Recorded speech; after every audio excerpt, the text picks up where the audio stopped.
So I'll introduce myself first, and I'll talk you through the panel. I'd like to tell you a little bit more about ESSA, because we've touched on ESSA a little bit without really explaining a lot about what we're actually doing. So my name is Ben Wells. I run my own business called Well Said. I feel for a lot of the guys here in the football club side. I've worked football side most of my life. I used to run marketing and sponsorship at Chelsea. I've been the commercial director at Reading. So interesting stuff there from Toby. This session is entitled, Is Official Dead? And by that, we're asking the question about whether the traditional sponsorship model needs a rethink.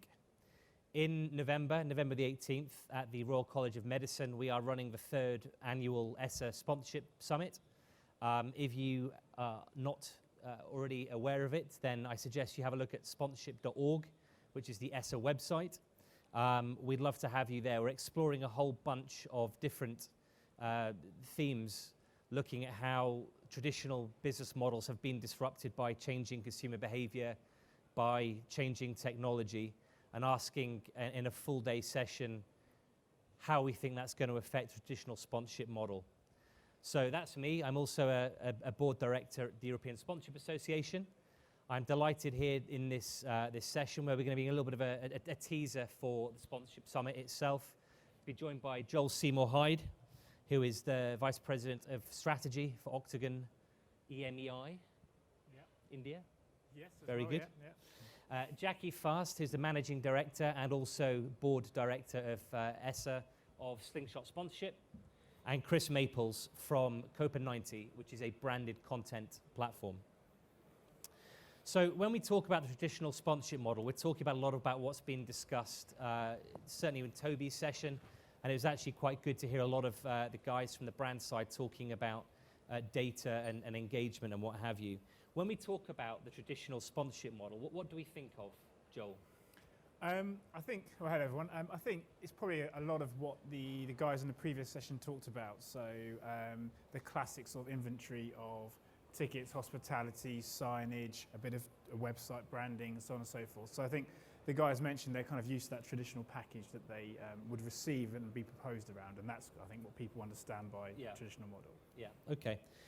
And Jackie, for you, what is the role of sponsorship in the marketing mix? I mean, we talk about sponsorship. We talked a lot in the first 2 sessions about sticking names on shirts in return for cash, but is that the only role of sponsorship? No, obviously. Well, I'd probably say that's probably the last role in sponsorship. But actually, the last 2 discussions and presentations talked a lot about, sponsorship's now becoming part of marketing. Marketing's really important. Marketing's part of the brand. Actually, sponsorship in this ever-connected world, which has so many messages, is actually quite crucial and actually becoming more vital as part of the marketing mix, and always should have been. Yeah. I think far too often, and forgive me for saying this, but the big football teams of the world are really fixated on, let's throw a logo on a shirt, let's give some people some hospitality, and that's what sponsorship is, when actually sponsorship, like it was mentioned in the last one, is about collaboration, it's about partnership, and when you've got 2 strong organizations that are going forward on a journey together, actually what you can create is far more substantial than throwing some, I guess, quite antiquated assets at a brand. Yeah. Chris, do people really care whether you're an official sponsor or not? I suspect, like lots of questions I'm going to get asked in this panel, I think the answer is probably some do and some don't. I think one thing that I was surprised didn't come out in the previous panel, for those of you that were listening to the previous panel, is I think the most important thing about sponsorship and activating around what you sponsor is this degree of authenticity. There's got to be a reason why you're there. Otherwise, it's a simple cash transaction. And to Jackie's point, in a world that is as connected as it is now, in the past, you go back 20 years, life was a very simpler place, and you could be a shirt sponsor or a stadium sponsor, and it kind of didn't matter because the conversation wasn't really taking place publicly anymore. Now it's conversations constantly publicly through social and various other things. So I think brands that are getting involved in sponsorship, and I think there's absolutely a place for sponsorship, of course I do, but I think you've got to have a reason for being there. You've got to create a story and an authenticity in that space, otherwise why are you there? And if you just simply go and badge something and then don't do nothing with it, then it's a waste of time. We did some research quite recently. So for those of you who don't know, Copper Night's biggest football fan platform in the world, YouTube channels, social channels, and we create content for brands and for our channel itself that tells amazing stories about fans and fan culture.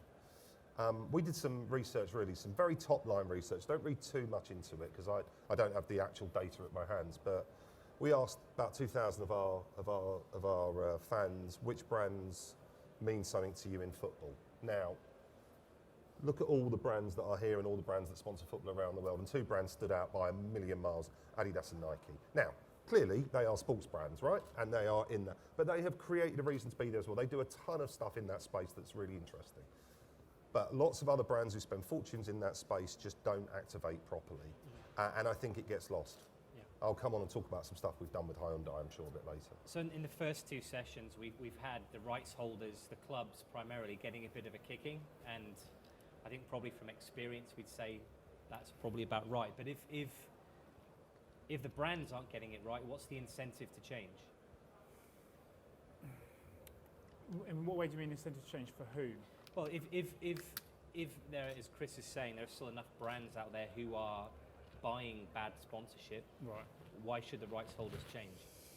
Well, I think ultimately because the money will start to go down. So Yeah. I think what we are seeing now, and I work a lot with helping brands find sponsorships. So I think Toby talked about it. I'm one of the agencies that people like him will use to help navigate the market and find what you should sponsor. And what we're seeing, even at the top end now, at the sort of even at the UEFA end, and certainly the Premier League as well, is it is actually harder to sell those big ticket items for incremental increases in sponsorship revenue. And the reason for that is quite simple. Essentially, there's a bit of a sort of disconnect now happening between the traditional models we've talked about and what brands want and what rights holders are able to provide them with. So this is fundamentally caused by brands demanding sort of a lot of the content stuff that everyone's talking about more and more. So they want live match footage, they want highlights, they want clips, they want more chances to work with players, all this sort of the cool stuff really. And they don't want to necessarily give up the traditional stuff, but they want all the add-ons, which is kind of what Nathan was talking about. That's the part of the contract that takes the longest to now agree. Problem is the rights holders have sold most of that inventory to broadcasters, and the broadcasters are ultimately, in most cases, more important than the sponsors because the check is infinitely better. So if you're the Premier League, 96% of your revenue is from the broadcasters. There's a limit to how much you really worry about what the sponsors think. And in that environment, then ultimately, if the brands aren't getting what they want and the rights holders won't shift what they'll provide, then the rights holders will need to understand or respect that if that paradigm stays the same, the fees will go down because they won't be able to deliver the added value that the brands want. So it's almost a case of you don't have to necessarily change if you don't want to, but you need to understand, therefore, that will have a knock-on effect to what your ambition commercially should be. So if you want to change, you need to try and find this balance where you can kind of have grown-up conversations with the broadcasters about what they're really using, what they really value, and then what can you take back and give to brands to add value and therefore increase your commercial revenue from that part of your business. And that's kind of the decision you need to make, really. So I just wanted to add on. I'd argue that they don't, really. A lot of football clubs, a lot of properties, especially in sports, they still have brands that are coming to the table with multi-million pounds that aren't actually asking for more than chucking a logo on a shirt. The cost to implement that is negligible. And so your profit margins for a deal like that is substantial. Whereas if you were to actually talk about all of the great stuff that we want to do, the clever sponsorship, the clever marketing, all of the great social stuff that you can build from content marketing, it takes work, it takes time, it takes clever people, it takes resource. And if you don't want to go through that, you don't do it unless you absolutely have to. And within football and other sports sponsorship, they haven't really hit that critical moment. You're seeing brands start pulling out of stuff and start doing stuff a little bit different, starting to build their own platforms. But you don't see it where we saw it with publishing or music or anything because it hasn't hit the tipping point yet. Sure. Can I just come in on that as well? I think that point is coming, right? I think we all established that. The two biggest marketing, media owner, whatever you want to call them, entities in the world, bar none, didn't exist 15 years ago, right? Google and Facebook swallowed up huge amounts of marketing budget. No one saw it coming. In fact, the world didn't see Google coming. And then they thought, right, we better right-size our business and figure this out. And then they didn't. And then 3 years later, Facebook came and no one saw that either. So what those two organisations have brought with them, rightly or wrongly, is much greater level of data, much greater level of insight, much greater level of understanding. Now, whether you agree with all the metrics or not, sort of makes no difference. They're the sort of metrics that people are measuring impact on. So the world where multi-million pounds are being spent on badging rights is fine, because there are still tons of brands that want to do it, and certainly as markets like Asia and Africa open up, there'll be increasing amounts of brands that will want to get active in that space as well. But sooner or later, the guy who holds the purse strings is going to start comparing the impact of that with the impact of everything else they can do. And if it is a simple badging exercise that's doing nothing else with it, it will stick out like a sore thumb and they will divert money elsewhere. So are there still brands wanting to do that now? Absolutely, but you know what, just beware those brands that aren't thinking about that, or those entities that aren't thinking about creating assets and creating opportunities and creating integrations that are going to really mean something, because sooner or later someone is going to say that's doing nothing for us and we're going to go. And the other point of that, actually, that Chris kind of brings up, is that now there's so many more competitors. You know, if you were a football club, you'd be going against other football clubs when you're looking for sponsorship. But now, actually, you have to look at where's the money being spent. You're now you're comparing yourself with pay-per-click, Facebook, all of that other stuff. So you have to be smarter. Yeah. I think that's right. I think, you know, what we've experienced the last 7 or 8 years, certainly since 2008, is the man in the street is far more discerning about how they spend their time and money. I think we get a real feel on what the value actually constitutes for us. And we have to question, actually, I think, whether the traditional 90 minutes or 80 minutes, if it's rugby, we've got the Rugby World Cup coming up shortly, does that actually stand up as a value proposition? Prices certainly haven't gone down. Or should the clubs and the rights holders more broadly be working more collaboratively, more creatively, more fluidly with brands and saying, actually, do you know what we need to do is fill our stadium up. We need to make sure that our value proposition is so good that people are not going and spending their time and their money with the things you just talked about. And actually, we can't do it on our own. We need to do it with brands. And actually, we get to a stage where we have cashless sponsorships, because actually the key is actually making sure people are coming in the first place. And that's particularly, I think, looking at some of the trends we're seeing in youth behaviour. If I was going to recommend to look at any sort of best practice around the world, it's probably the US market. So the big US sports properties, so the MLB, the NBA, the NFL, these guys, they are actually, despite being huge, big, reasonably traditional platforms, are probably the most innovative at thinking about some of these challenges and how they can increase value for partners without, you know, having to completely replicate the model and actually add loads of value. So, you know, the NFL have been doing great partnerships with Google themselves actually now, so you can have like integrated search in Google. If you search for NFL on Google, your branded content can be seen there. So they're giving their brands value back because they know people are going to Google. The NBA have got some brilliant stuff to do with Twitter Amplify. So if brands are demanding, we want highlights and content, they use Twitter Amplify to put those highlights immediately onto Twitter just after a point scored, and that is sponsored by partners of the NBA. So again, so part of the solution is even not necessarily working the brands, is actually working with these people like Google, like Facebook, like Twitter, the guys where everyone's going, and finding ways to kind of get the content back and control it, and then add value that way. Because I think if you're a rights holder, the thing you're most scared about is people running campaigns around sport without having to use your rights. So just going onto Twitter, running a social campaign and not having to pay to associate. So not necessarily ambush, but we're getting close to ambush. And if you actually bring these guys in with you, you can do revenue share models, lots of stuff you can do. You can take that control back and actually create better experiences for your consumers, and then you're going to kind of create that value exchange, which means everyone kind of wins, and I think that's the big answer to it. Chris, I mean, I think you probably agree with this, but I think the traditional linear TV model has disrupted, it's certainly not dead, but it's been hugely disrupted in the last few years. Yeah, do we see that fragmentation as a threat? I mean, most of the traditional sponsorship model is predicated on a media value, or is it an opportunity? Can we harness changing media consumption, changing technologies to build something a bit richer? I mean, I think that genie is out the bottle. If you're not, I don't think it's a question of can you do that. It's more questions if you're not doing it, then you're miles behind and and you're going to kind of wither on the vine a little bit. One of the things I think that's really interesting, again, about the previous panel, and even as much as we've talked about now, is that no one is talking about the fans themselves. They're the most important part in this trifecta between brands, rights holders, and the audience, because it's the audience that the brands are aiming to talk to and reach and create a dialogue with or sell something to. And it's those guys who are the quickest to vote with their feet as well. So they totally get, in a world that is connected now, you know, my 7-year-old daughter knows how to operate an iPad and use, you know, various aspects of YouTube and stuff like that better than she knows how to read a book, right? So the whole generation, 3 generations now, have grown up in a connected world. They also understand, far better than anyone of my generation, does, that there is a value exchange between brands and content or experiences or whatever it is. They totally get that football clubs need to have badges on their shirts and stuff like that. They totally understand that. They're relaxed about that, but there has to be a value exchange. You can't just come in. It's one of the things I find difficult with some clubs, that, you know, you can't just come in year one, drop a new logo on my club shirt and then disappear the next year and have added no value. Well, you can, because that does happen.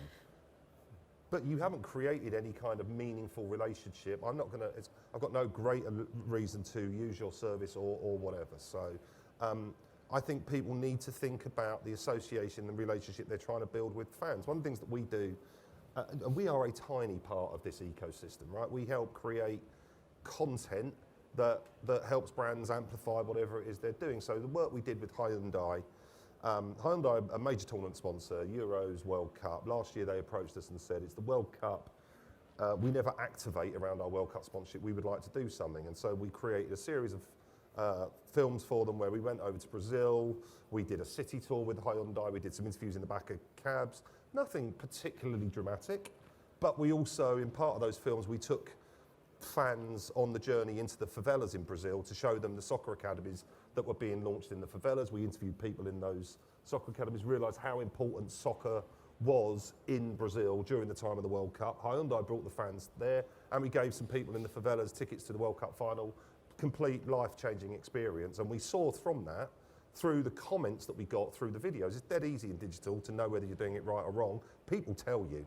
Like, you know, people, it's like going out onto the street with a kick me sign on your back. You post something online, people will talk to you about it. And they came back, and the amount of people that said, thank you very much, Hyundai and Copper 90, this was amazing. So then Hyundai go, but you know what, we've just started really building authenticity and just started really building a relationship with the fans. They came to us really brave this year and said, we haven't got a tournament activation, we want to do something with you this year, because we want to carry on that conversation. So we asked our fans, what are the stories you wanted to tell?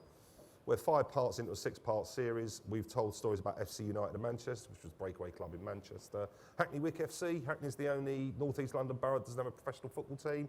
There's a bunch of lads trying to sort one out there, which is great. Wednesday Night Warriors, women's street football. The real life story of Moneyball, which is the guy that's just bought Brentford FC, who's a football gambler. And the most recent film that went live a couple of days ago is about amputee football. Hyundai now have a reason to tell those stories because they've built an authenticity in being in football. They wouldn't have had if they just left the badging right last year and never touched football again. So I think the thing that is important is talking to the fans. Without them, everything is meaningless anyway. The fans is a good point, because I think the first 2 sessions maybe gave rights holders a bit of a hard time as well. Maybe, you know, some fairly, maybe a little bit unfairly as well, because ultimately, you know, everyone's doing a good job and trying to, you know, get by in the world. So, but ultimately, you know, the fans are there and they still flock to football. So even if people do move off TV, it's not as though they're not going to be fans. So it's just kind of following that navigation of where they're going and making sure you still add value and you can still find them. So there's great opportunities for any rights holders, because those fans aren't going anywhere. They're still going to love what they love. Well, it's perhaps understanding that it's not necessarily it's the push content model now, it's a push-pull, and if you get it right, you know, you've got people telling the story for you, saves you time and money, but it becomes more authentic. We talked about authenticity earlier on. And it keeps building that story. It involves people in that story and keeps them attracted into what you're doing rather than doing something else. And it gives them a sense of ownership, I guess. Would you agree with that, Jackie? Yeah, I'd agree. I'd probably argue, though, it's kind of beyond that, really. I think 5 years ago when we had this discussion about whether we've got pull marketing or push marketing or all of that stuff, you know, you don't have a choice. You know, even if the football club or even if the rights holder doesn't want to engage with it, you still have fans that are engaging with each other and are talking about the brand and are talking about the experience. So it's happening irregardless of whether you're creating an arena for that to happen or not. Yeah. We touched on data in the first couple of sessions very quickly. Do we see the emergence now of real-world retail, business intelligence, CRM mindsets and technologies coming into sport? Do we see in the sponsorship section of the business an opportunity to start segmenting sponsorship, moving away from logos and into a direct-to-customer, personalised, multi-deals in each category model? Well, I mean, you kind of say Man U were almost the early adopters of that model already. They started it on a sort of regional level, so actually ironically using logos, but anyway. So they've been selling multiple categories over, so you know, they'll sell to a noodle company in Indonesia, then another one in China, and then a tire company in Thailand, and you know, whatever it may be. So they're kind of they were ahead of the game on that model, and that's probably almost becoming old now in itself. So clearly there's evidence that segmenting very narrowly can work, and absolutely yes, then sort of using CRM and data to do that is a very logical next step. So you need the right technology. I don't think a lot of clubs would admit that it's quite there yet in terms of they talk about having databases of fans, but how detailed and accurate that is questionable. Certainly if you want to start categorising sponsorships on that basis, but absolutely I think what you'll start to see now is partnerships with data companies who can add that value to the clubs. So United have two just deals in the last week. yes, United have done one with HLC, Chelsea I think with WinPro, and Man City have got one of SAP, and that's kind of the route they're now going in, where you partner with someone who's actually a real expert in that space. They can segment for you and then kind of ultimately add value to the club to then target their fans in different ways, and yet potentially really narrow down your rights and sell to very individual people. It's probably just beyond the software as well, I'd argue. You know, you have to have the people in the business that have the vision, that can then go in and sell that vision to the right brands. And if brands are going to be on one platform with another competing brand, they have to understand where the value is coming from. And I think internally, from a rights holder perspective, they don't often know, and so it's very difficult to sell, even when you've got the tools. I used to talk about this a lot. So prior to joining Big Balls, I ran Spotify's commercial business in Europe for about 3.5 years. And in between those two, I used to speak at lots of events there. And in between those two, I did a lot of speaking at various events around music, technology and sport and various other things. And I used to talk a lot about data, because data is the hot thing at the moment, right? I think there's a real journey to go on with data, because a little bit of data is a very dangerous thing. And as you're going from a position of having no data to having tons of data, there is a journey that you take on that where you can make a ton of bad decisions going ahead for it. Do I think people need data? I also think data for data's sake is a waste of time. I think it's insight is what you really need. And so do brands and do clubs and do rights holders and all of those people need to have better insight into their audience? Absolutely. Does that lead them to a world where they can micro-segment what they're doing, and is that a valuable thing? I love the fact that almost every panel like this around the world talks about the Man United noodle model. It's like the big hot thing in the world of sports sponsorship at the moment.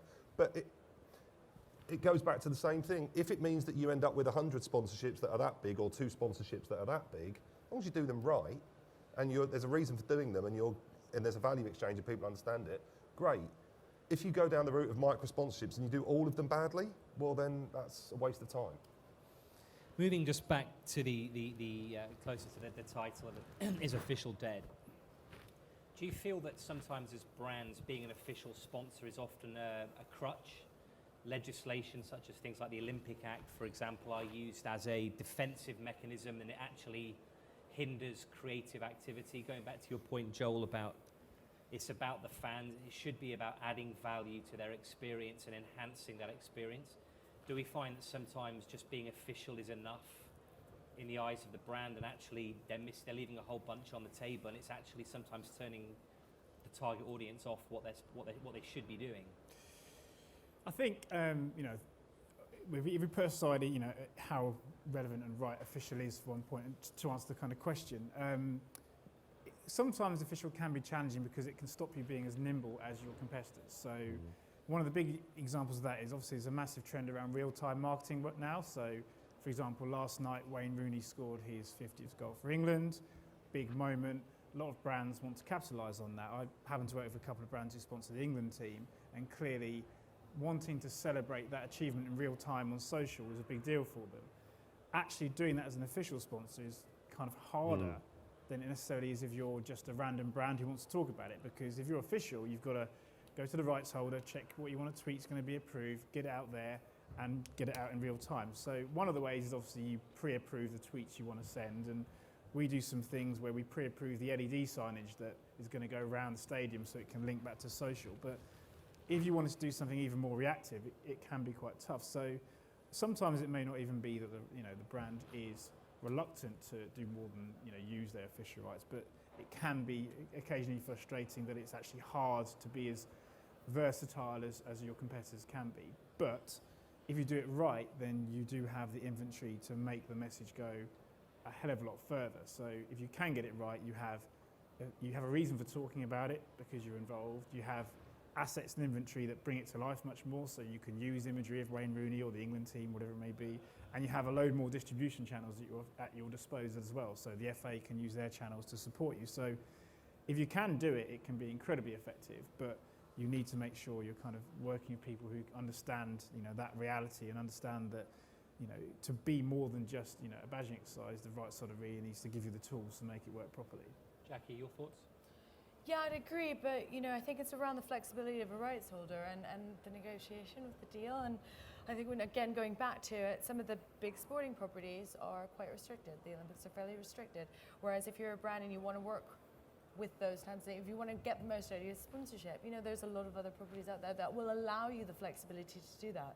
I just got back yesterday from a music festival, and we don't have to pre-approve tweets. And the reason why that is because we've got a really strong relationship with the rights holder. We've already agreed content. We've looked at, so as it happens, so we were backstage with artists, and as it happens, we worked with the artists. We didn't have to actually sign anything off because we're working in partnership with the rights holder. And I think when you've got that kind of relationship, when it is more of a partnership rather than a badging exercise, you've got the flexibility, and then you've got everything that Joel said. You've got the right assets, you've got the history, you've got the rights owner that will then go and retweet it to all of their audience. So the collaboration and trust is building value for all the stakeholders. Yeah. I think it depends what you're trying to do, doesn't it? So if you're clear on what your as a brand, if you're clear on what your objectives are, what you are trying to achieve through a official sponsorship, well, if being the official sponsor hits on those brilliantly, then great, fantastic. But if you want to be an official sponsor and you want to be a bit avant-garde and a bit provocative as well, then those two worlds really clash, and it's really difficult. And you might be lucky with music festivals, and you might, one or two might be okay, but being the official sponsor of the World Cup and then trying to do something really provocative on social media is probably not the right vehicle for you. But I think as long as it marries with what your objectives are, I think it's fine. Okay, we're just going to take one last question before we break for lunch.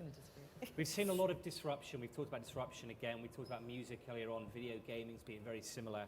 We're seeing in other sectors the likes of Airbnb disrupting the hotel model or Uber, the taxi model.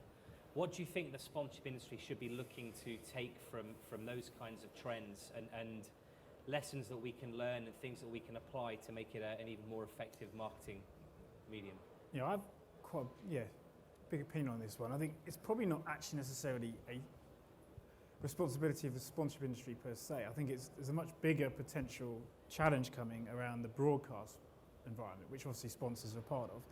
I think if you think about the environmental factors that allowed Uber to generate as a good example of a sort of challenger, ultimately it was people getting annoyed at spending 50 quid to go 9 miles in a black cab who wouldn't pick you up in the rain. So there are lots of reasons why Uber took off. In sports broadcasting, I think there's a storm brewing around in the UK around this battle between Sky and BT, where actually as a consumer now, you're coming to a point where it's impossible to get all the sports content you want via broadcast unless you buy both subscriptions, which I don't know about your household, but that's not being signed off in mine. So, and then I think some people can't even afford one or the other. So you're in that situation.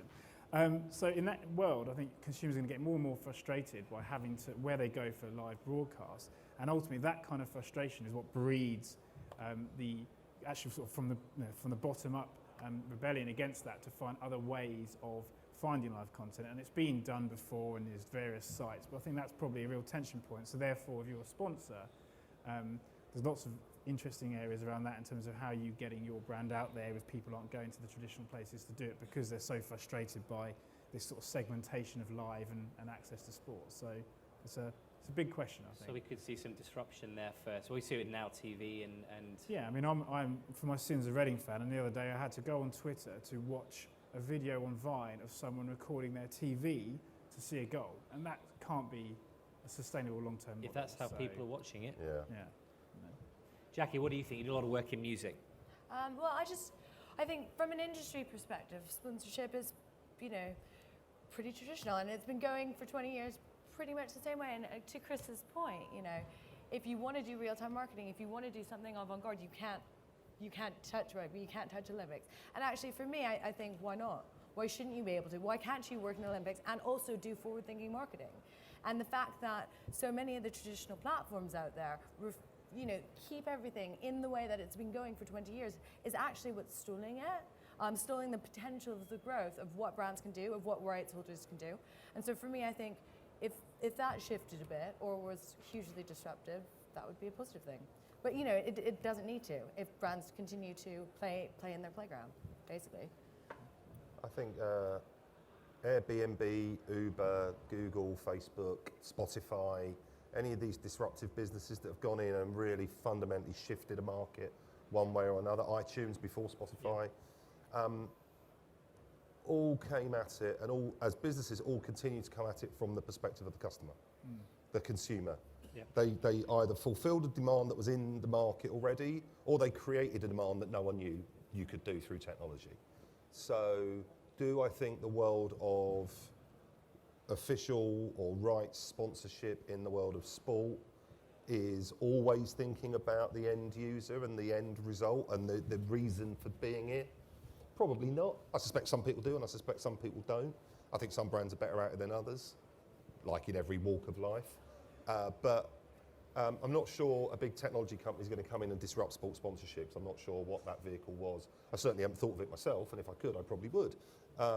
But I think fundamentally, unless you are always thinking about the impact you're making on the end user, that's the only way to drive your business forward. And without that, everything else is a waste of time. I think because of the value of TV rights now in sport, I think the only disruptive force could potentially be is the YouTubes, Googles of the world, if they decide they want to become a live broadcaster, because they're really the only ones with the cash reserves. I mean, I don't. who can compete. I'm not that close to Larry and Sergey. Ah. We've had dinner a couple of times. Yeah. I'm not very close, but like if Google wanted to hold all of the live broadcasts for all of the sports in all of the world, they could do it tomorrow. Like they've got enough cash. Apple could. They don't want to pay a rights fee. Apple could do, it's just not their business. They're not, Yeah. and at some point they might do. I think what's really interesting is the world that's going on around originated content on those platforms as well, and Apple TV are going to come in and start creating loads of content. You've got Amazon, you've got Netflix, you've got other over-the-top platforms. Hey, listen, BT Sport didn't exist, 5-6 years ago, and they came in and they're having a real go at it. So I think the vehicle by which you might watch live sport, it could easily be disrupted. But yeah, I think unless you think about the end consumer, I think you're in a tough place. Couldn't agree more. Just before we break, have we got any questions for the panel? Probably everyone's quite hungry. One over here.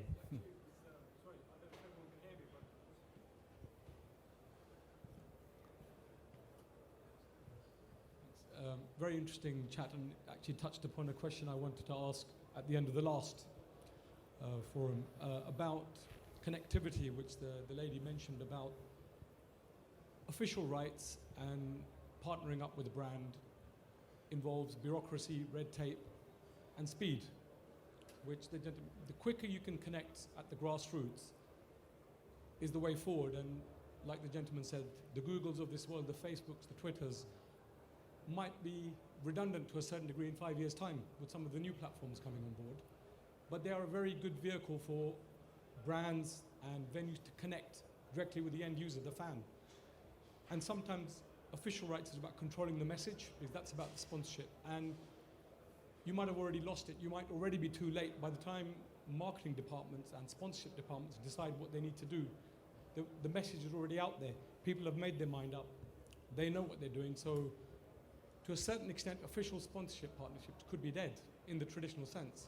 It's about controlling the message, and the message is out there. It's connecting as quick as you can using a platform like Facebook or other platforms with the end users, who are the kids of tomorrow, the youngsters growing up. I think that's quite critical. So the lazy shirt sponsorship or the easy big ticket item might be dead in terms of getting the message across.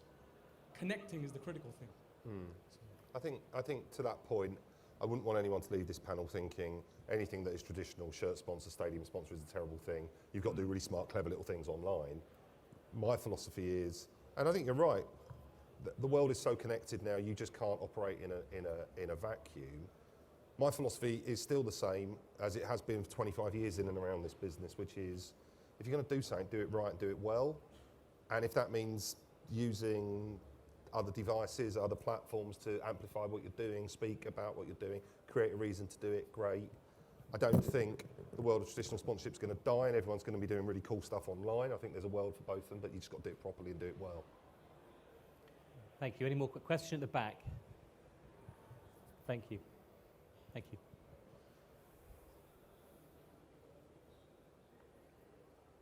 Can you tell us who you are, sorry, before you...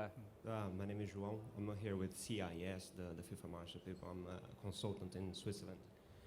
The panelists mentioned a few times some of these disruptive new technologies, mentioned many of them. I'm particularly curious about quite a new one, which is Meerkat, Periscope. If that's the next disruptive one, and if you're already taking that into account. For instance, Joe, when you work with sponsors at Octagon, do you already consider that? Are there strategies to exploit that? Thank you. I think that's a very good question. I think back to Joel's example of watching Reading through about 3 different devices. You know, when we have ubiquity of high-density Wi-Fi and everyone has got a live streaming app on their phone, that's going to be a real problem, I think. What do you guys think about that? Well, I think at the moment you're already seeing some rights holders embrace the Meerkats and the Periscopes in the right way, which is added value for fans. So, you know, really nice little ones like the Australian Rugby Union and also the New Zealand Rugby have done nice things around training and dressing rooms and kind of, so giving you kind of live feeds via Meerkat, via Periscope, into those kind of behind the scene environments, which are real added value moments. And as a fan, that's actually bringing more to the experience, the rights holders controlling it, and you know, you can obviously give it to brands as well to partner with if you want. So that's a really nice way of doing it. Clearly, the doomsday scenario with that technology is having 1,000 fans in a stadium just holding the phone up and doing it. But I think most of the counter arguments to that will be ultimately, you know, as a consumer, as a fan, whether you're watching it on BT Sport, Google, on your box, on net, whatever the platform is that delivers it to you, that the premium delivery is still very important. So the way that consumers moan when Channel 5 do bad coverage of the Football League show, or you know, people miss the way Sky Sports produce football or rugby, people still want that premium experience as a viewer. So, you know, intelligent insight, commentating, etc., etc.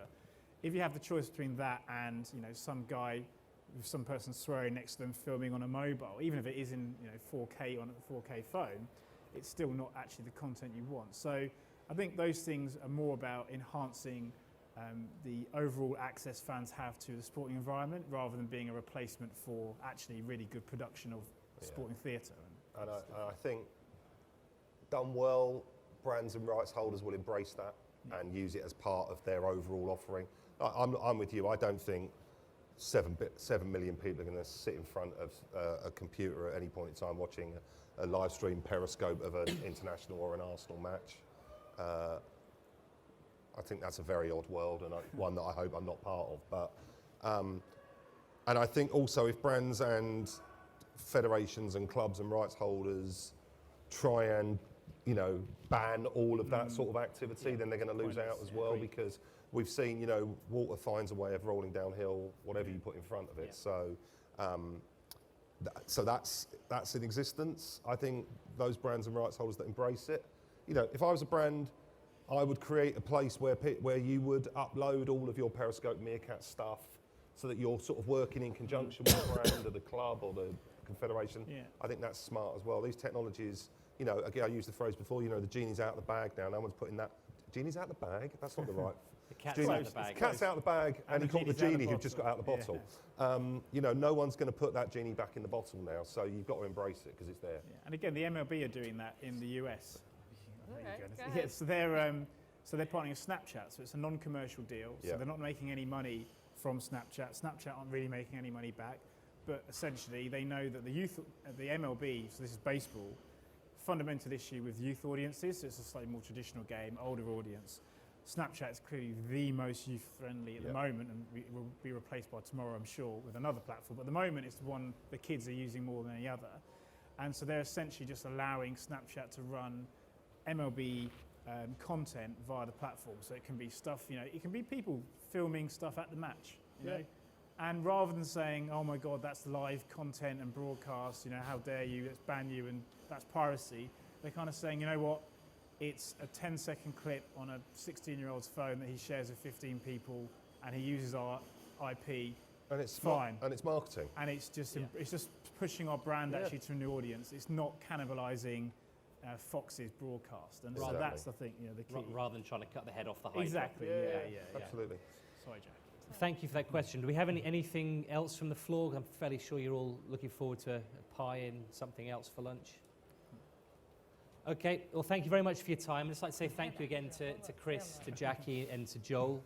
For those of you that are not already ESSA members, we'd love to hear more from you and have you join our sponsorship family. Have a look at sponsorship.org. And again, if you'd like to find out more about the ESSA Summit, you don't have to be a member to come along, but I think it'll be a fantastic day. We have a keynote speech by Tom Fishburne from Marketunist.com, who I think will be a terrific keynote. Thank you very much. Enjoy the rest of the conference.